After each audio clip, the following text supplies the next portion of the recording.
The Nike Zoom Fly 6 at 300 plus miles. We got to a major milestone, but is it time to hang these up? Let's talk about it. So before we get into the video, make sure you like the video, subscribe to the channel if you're subscribed watching the content. Thanks so much, love you guys a lot. Make sure you follow me on Instagram and Strava for all sorts of other updates and things of that sort. So without further ado, let's begin. Specs for the shoe, where you can find them. And at 300 plus miles, I think they're about 310 right now, last I checked. Let's go check out the rubber and the outsoles. Very important pieces to start analyzing, in addition to our discussions on the feelings and structure of the foam. But I guess we'll start with the outsides right away.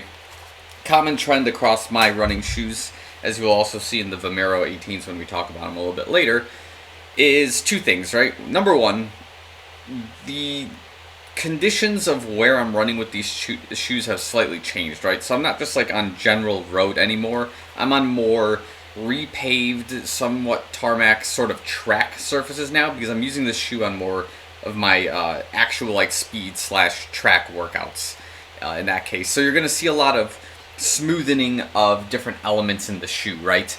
But you'll also see that a lot of the areas of the shoe are kind of remaining untouched, right? So pieces of the heel, you can still see the dot where the rubber was not exactly shaved all too much, although it's, you know, starting to come around a little bit more as when I'm experimenting with faster paces that are required for the track workouts, I'm digging more into the shoe with the entirety of the shoe, and that's why this area is starting to take a bigger beat down, right? But as a result, the areas where I'm grabbing the ground, this anterior side and the toe side of the shoe, are beginning to completely smoothen out, and any sort of marbling that would have otherwise stuck to the shoe is sort of gone now. So we have this flat patch on the outside, as you can see right there. We have the flat patch here, and it's starting to hit the rest of the shoe, as well as the entire mid to forefoot area is starting to take a major beating on the right foot. On the left foot, the story is about the same. Again, not nearly as violent looking as the right foot, but we do have the anterior side beaten up here as well. Again, as I mentioned, this is a shoe that's now being used more for my track workouts rather than like a road running sort of workout. Are there major differences in that? Possibly. It could be the way I'm hitting the ground, because now you're going in a circular track motion, so you would expect the left foot to be taking more of a beat because of, you know, you're turning left all the time and going straight, turning left, rinse and repeat, right? So that damage isn't quite there in the shoe, but that's okay, right? The other thing we'll have to talk about, because, you know, as far as I see it, the rubber is in a good position. I'm not slipping in any sort of way in the shoe right now. Like, the material is fine. We have lugs. We have some tread. It's cool. We need to talk about the foam, right? Because we do have the Zoom X compound, and we have that React X compound running the duration of the shoe. And as of right now, the shoe has been cooperating, right? Like, I know it's not the same type of Zoom X that's marketed in like the Alpha Fly, but this compound, in addition to this React X compound that they're using, they're working well in tandem enough to get me through those track workouts in a relatively good condition. Now, the thing that's popping off a little bit more in this particular training block is that the shoe is feeling a lot more stiff, and this is sort of expected at, first of all, 300 plus miles. Two, having the nylon / carbon plate of this shoe still being in a good position, but the foam beginning to take more of a beat down is causing that stiffness to increase, right? So the only way you can get through those types of workouts is, you know, you can still run fast, you can still push in the shoe, but just accept that the recoil of using the shoe in those workouts is going to be much worse than when you started, because you're having less support from the Zoom X compound on the top of the shoe, which you can see it's beginning to crease in the forefoot area, and also the React X foam, which is also creasing in the forefoot area for me here as well, right? So that being said, you can continue pushing in this shoe, but should you is the question. And that answer I don't really have, I guess, a definitive, unless like we look at your shoe and like discuss it, because everybody has a different feeling and a different break down at 300 plus miles in this shoe, right? Now, if you have a similar wear and tear that I do, I would say the shoe is probably good for maximum. And this is just a hypothesis, just kind of spitballing, just based on the current feelings I have with the shoe. I imagine I can put maybe 50 more miles on this shoe. So if I get to 350 and the shoe is still quite stiff, I think it's time to put it on the shelf and just say, you know, thank you for the workouts. I don't want to risk injury by pushing in the shoe more, right? Now, if we turn it over to the easy run category, like, could you still use it on an easy run? Possibly. It depends if you want to run with a shoe with this carbon plate at a slower pace. Accepting the fact that it's a little bit more stiff, it might be a little bit more rough on your joints when you're trying to go easy and you're trying to have a shoe that's going to like sink, or you're going to have, you know, your foot sink into a shoe and just kind of have a cloud-like bounce off, whereas here it's going to be stiff. You're going to be just like smacking the ground like a brick. You know what I mean? So those are the things to consider when we discuss how you take the shoe's current position and start deviating it more into your easy workouts, your sort of recovery runs.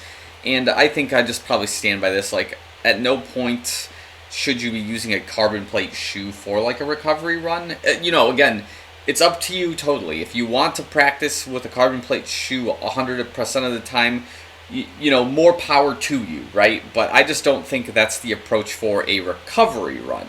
Now, you can blur the lines with an easy run, so that's why I'm kind of bringing it up in this instance, right? Like, for myself, right? If the track workouts call for a pace between 6:30 and 5:30 minute per mile pace, that's the last track workout I recall having, right? And the easy run pace for that is about 8:05. That's like the casual, like, warm-up pace. Like, don't go faster than 8:05. Like, if I'm willing to get this shoe into like 8:15, 8:30 pace territory comfortably, then it'll be okay, right? And cruising in this shoe for me with the carbon plate and all of its features puts me at about 7:45 to 7:30 cruising, which is quite fast, right?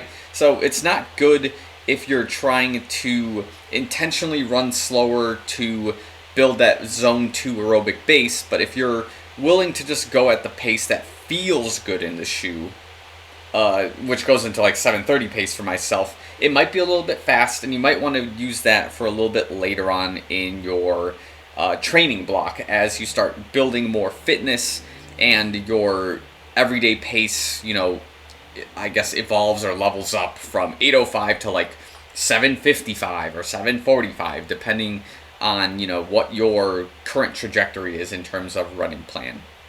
So all of that to be said, the foam is starting to fall apart in a lot of places. As you can see, we got creasing all over the forefoot area of the shoe, which is 100% expected.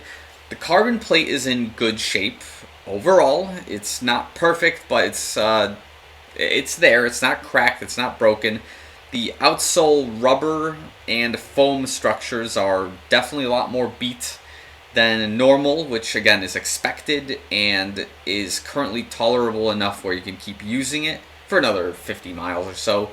And on the upper material, we don't have any wear or tear that I see or that I feel anywhere in the shoe. We just have some like awkward gluing patterns that might have been from day one, I believe we talked about, like on various parts of the shoe, right? Like when they glue the upper to the foam, that's probably what's going on here, right?